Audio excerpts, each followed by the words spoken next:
di mana batasan antara obrolan sekedar obrolan dengan gosip tadi. Kemudian yang kedua, di mana ditempatkan oleh Allah atau Islam orang-orang yang suka gosip.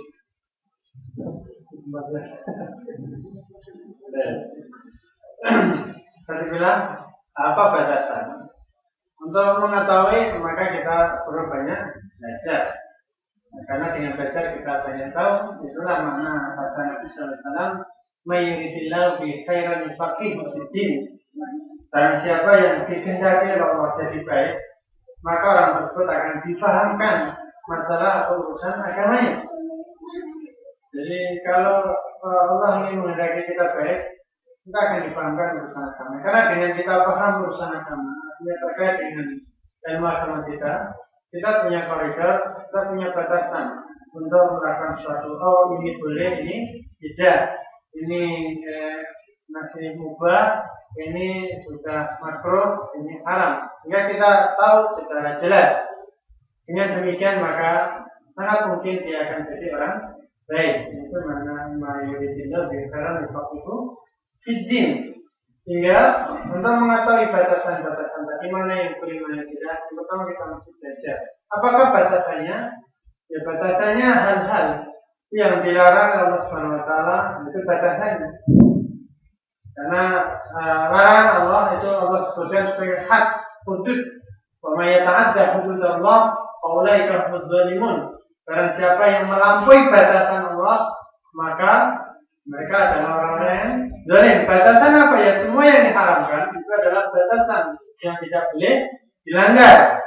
Membicarakan aib orang itu batasan, tidak boleh dilanggar.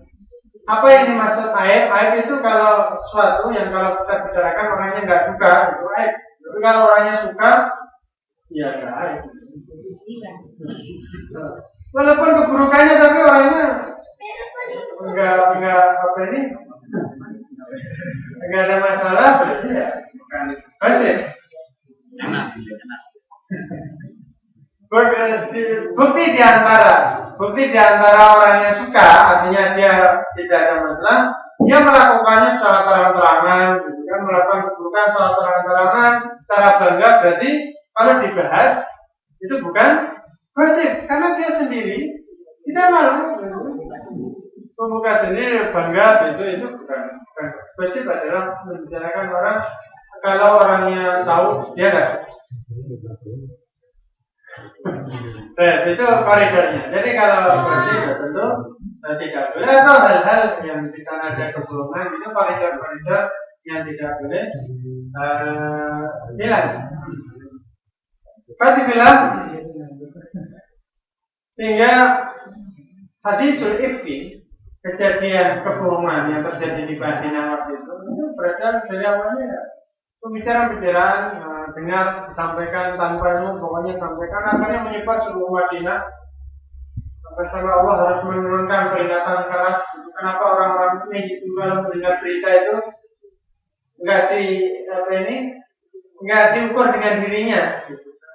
Kalau kira-kira saya seperti Aisyah, itu apakah saya melakukan seperti itu atau tidak, kenapa enggak diukur gitu?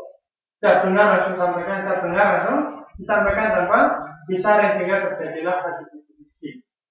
Ya, yang dijelaskan Allah di dalam surat An-Nur. Itulah jadi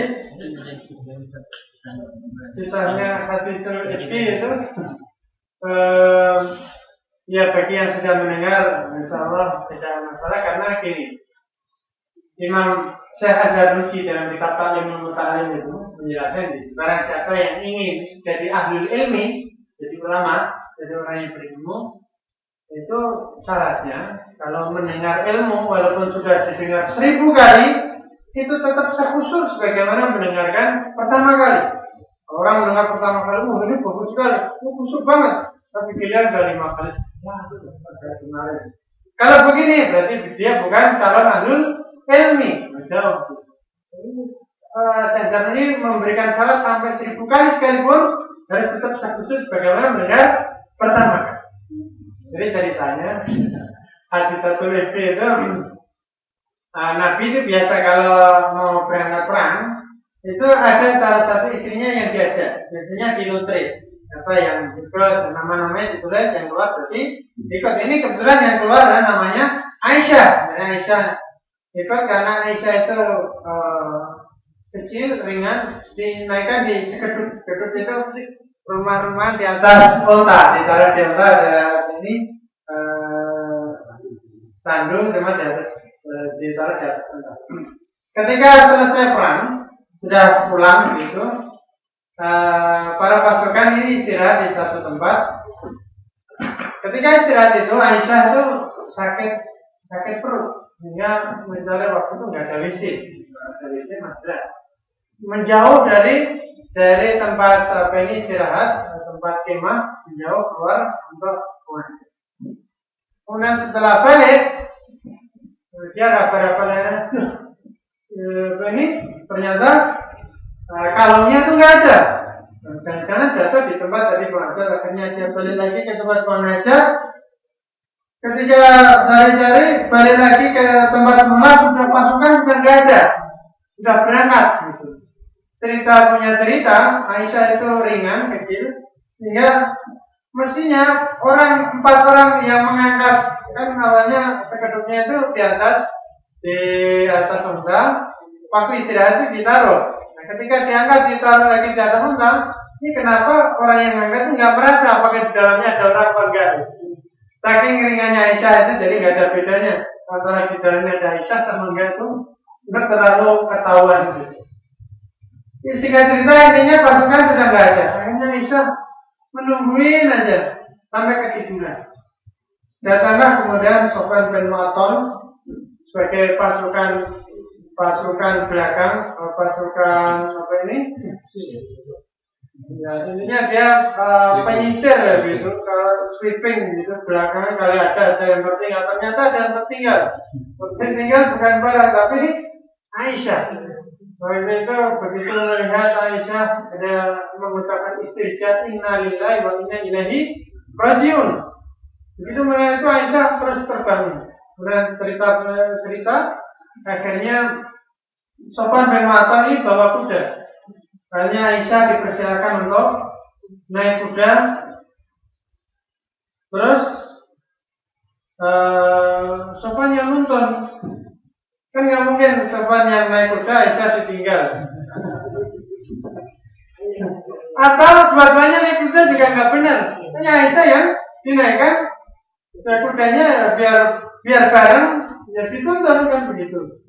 Terus gimana, ada cara yang lain yang lebih bagus? Kita dibiarkan jalan sendiri. Nah, begitu sampai di Madinah, wah ramai. Orang munafik bikin gosip. Wah, ini Aisyah sama Sofyan itu melakukan macam-macam gitu kan. Buktinya itu coba aja lihat dulu kan. Masa ada istri Nabi begitu jalan berdua sama orang lain gitu. Makanya beberapa ribut di Madinah. Sampai-sampai Nabi sendiri juga bingung untuk mengendalikan isu itu. Dikumpulkan para sahabat, dia manggil Ali. Bagaimana pendapat Ali? Ya Nabi, Ali malah memprovokasi lagi. Wanita nggak hanya Aisyah, tak sanggup mencarikan wanita lebih baik dari itu kepada dia. Jadi Ali juga begini. Hanya dikumpulkan kaum Hajirin dan Ansor di masjid.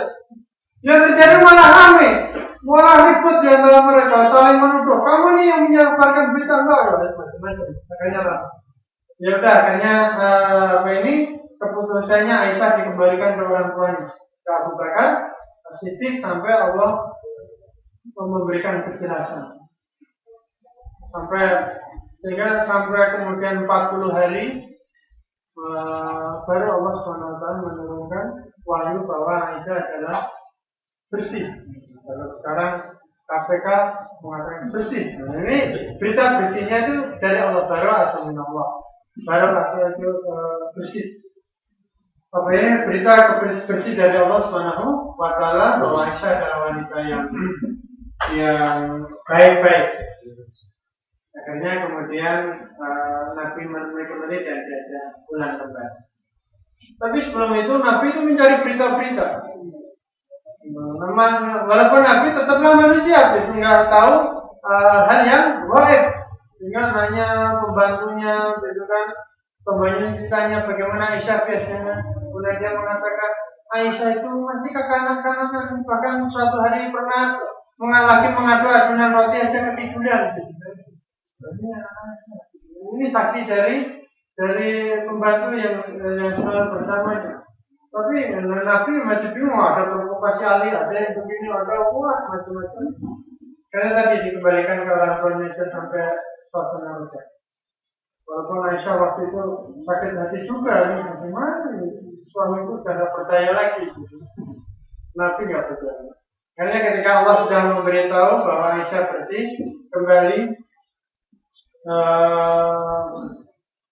Abu Bakar As-Siddiq begitu tahu bahwa Aisyah memang bersih, dan salah seorang yang ikut menyebarkannya adalah orang yang selama ini hidupnya dia biayai, orang yang dia biayai, ditanggung hidupnya, disubsidi hidupnya tiap bulan.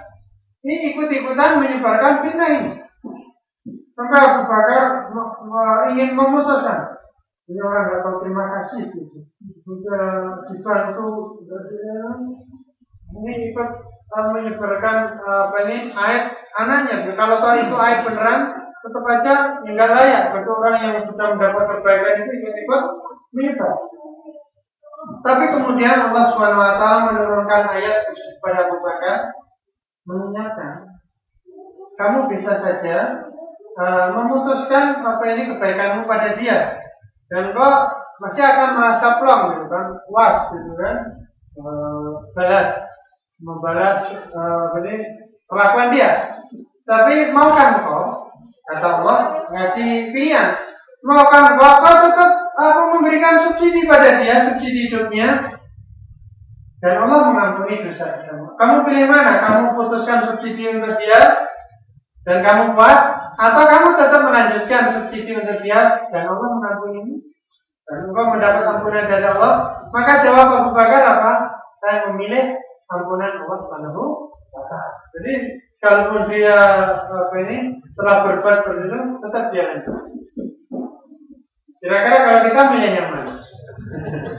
Ada orang sudah berbuat baik, kemudian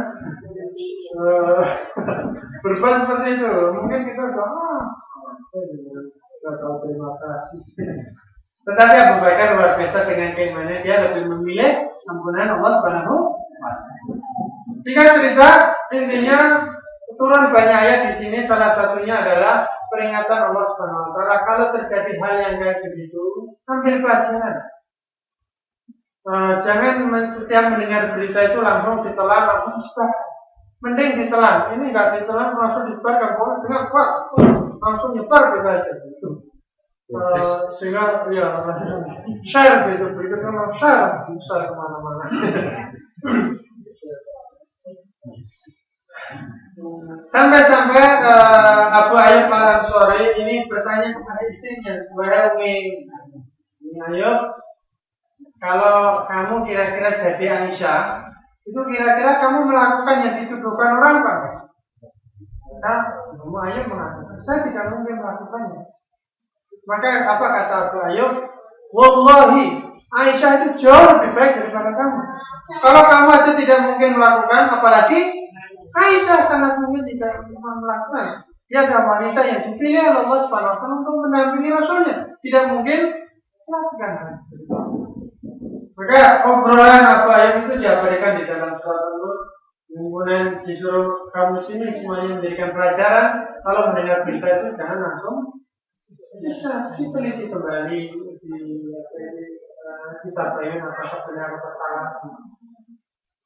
Karena itulah dengan bincang-bincang dengar sampai akhirnya berita Hadisatul Ifki itu menyebar seluruh Madinah sebagai pelajaran bagi mereka dan kita semua.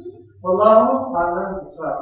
Itu cerita terkait berita bohong yang menyebar di Madinah. Intinya adalah dari kasus itu banyak pelajaran. Kalau Nabi aja itu masih ada guncangan di dalam rumah tangganya. Udah guncangan yang dahsyat itu luar biasa. Apalagi kita sebagai manusia biasa yang keturunan Nabi atau tidak, gitu kan? Maka sangat mungkin akan terjadi kesenjangan di dalam rumah tangga. Itu ini pelajaran yang banyak disampaikan oleh para ulama.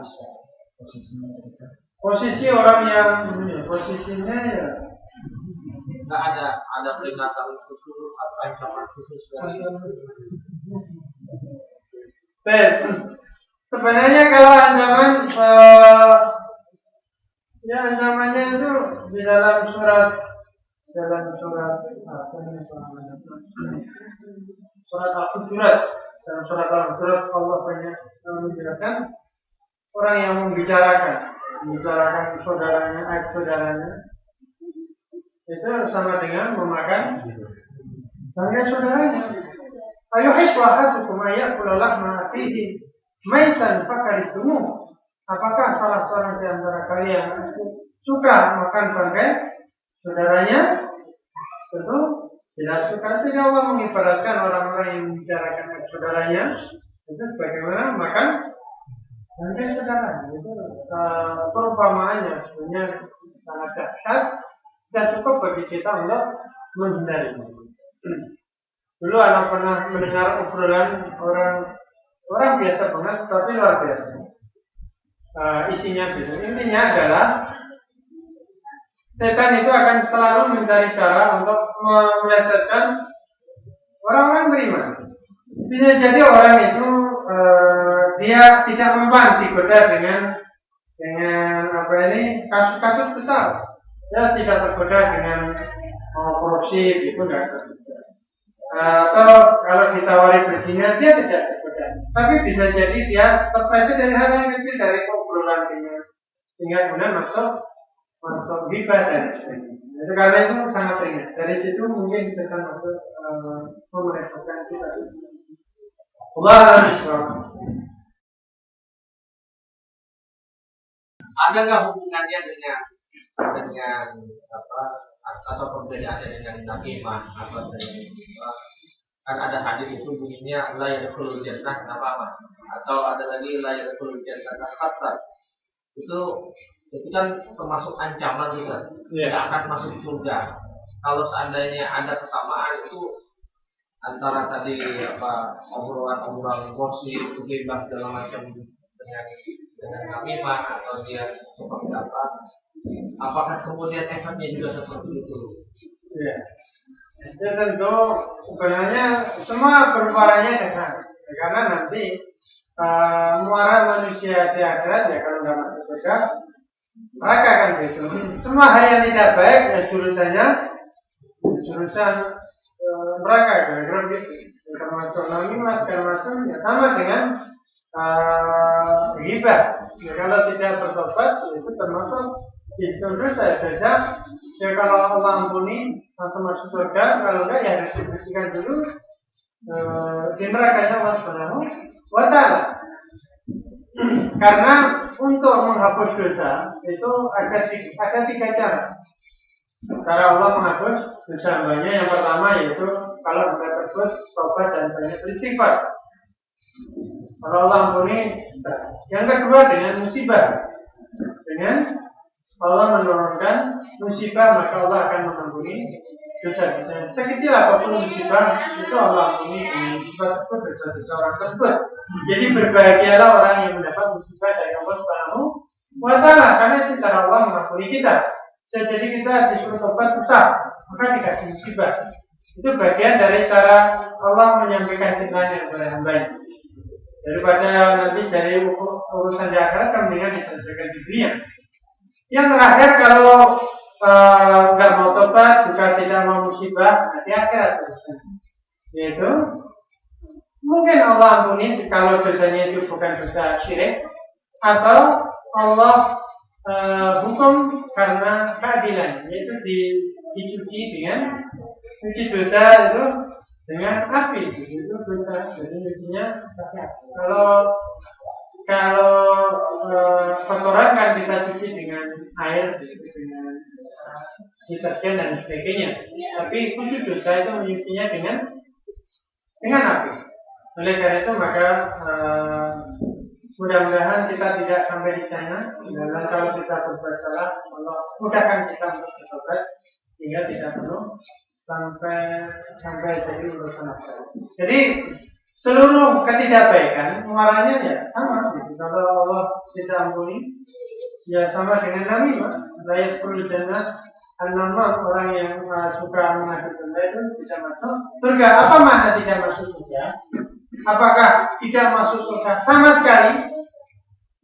Abadan atau sementara? Nah, di sini kemudian pembahasan termasuk la yu'minu ahadukum hatta yuhibba li akhihi ma yuhibbu li nafsihi. Apakah tidak beriman? Maknanya kalau makna di sini adalah imannya tidak sempurna. Kalau layak kulul jannah, makna di sini kalau dia seorang mukmin tetap masuk surga. Hanya apakah langsung apa? Tidak, kalau Allah ampuni dosanya ini, maka ya masuk surga. Tapi kalau tidak, ya Allah hapus dosa namimah itu, baru nanti masuk surga. Dihapus dengan api neraka, baru nanti masuk surga. Karena seluruh orang yang beriman pasti akan masuk surga. Man qala la ilaha illallah khalisan min qalbihi dakhala jannah. Barang siapa yang mengucapkan la ilaha illallah murni dari dirinya, tanpa ada paksaan, tanpa ada apapun, Allah jamin masuk surga. Allah jamin. Setiap orang yang beriman, Allah jamin masuk surga. Hanya apa langsung apa tidak, itu terkait apakah kita konsisten dengan itu. Oleh karena itulah kenapa ketika Abu Thalib akan meninggal dunia, Nabi hanya minta satu kepadanya, ya ammi, wahai pamanku, ucapkan la ilaha illallah. Dengan itu nanti saya akan berhujjah kepada Allah Subhanahu wa taala untuk meminta agar kau dimasukkan ke surganya. Jadi pamannya cuma diminta satu, yaitu mengucapkan la ilaha illallah saja, enggak yang lain. Dengan itu dosa-dosanya yang lain nanti urusan belakang. Intinya mau mengucapkan la ilaha illallah. Fatih bilang karena sesungguhnya orang yang melaksanakan kewajiban saja itu sudah dijamin Allah SWT masuk surga. Satu hari ada orang Arabi datang kepada Rasulullah SAW, ya Rasulullah, saya ingin masuk Islam. Setelah masuk Islam, apa kewajiban saya? Nabi mengatakan, engkau wajib sholat 5 waktu. Kalau punya zakat, lebih zakat. Kalau waktu puasa Ramadan, haji sekali seumur hidup. Kemudian orang tersebut mengatakan, ya Rasulullah, saya nggak akan tambahi dan saya tidak akan kurangi. Akhirnya orang tersebut pergi dan tidak pernah ketemu Nabi lagi. Kemudian Nabi mengatakan, insyaAllah aja kalau orang tersebut jujur, maka dia masuk surga. Jadi kalau melakukan itu saja, dia masuk surga. Atau dalam hadis lain, ketika Mu'adz bin Jabal itu naik unta bersama Nabi, dibonceng Nabi, lagi ngobrol-ngobrol. Nabi bertanya, wahai Mu'adz, apakah hak Allah atas hambanya? Maka Mu'adz mengatakan Allah wa Rasulullah. Itu jawaban sahabat kalau ditanya Nabi sekalipun tahu, itu menjawabnya Allah dan Rasulnya Nabi tahu. Jadi enggak sok tahu gitu untuk menjawab semuanya, enggak. Sekalipun benar, itu adab sahabat itu kepada Nabi itu mesti menjawabnya Allah wa Rasuluhu, Allah dan Rasulnya. Akhirnya kemudian Nabi menjelaskan hak Allah atas hambanya adalah agar hamba menyembah dan tidak menyekutukan. Kemudian Nabi bertanya lagi, apa hak hamba atas Allah?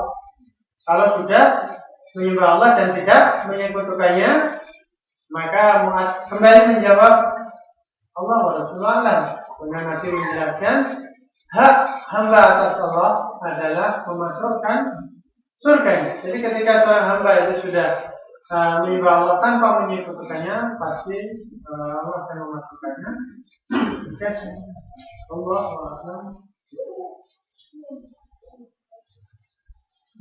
anak kira sudah cukup ya. Sama-sama capek juga. Mudah-mudahan ada hal yang Assalamualaikum warahmatullahi wabarakatuh.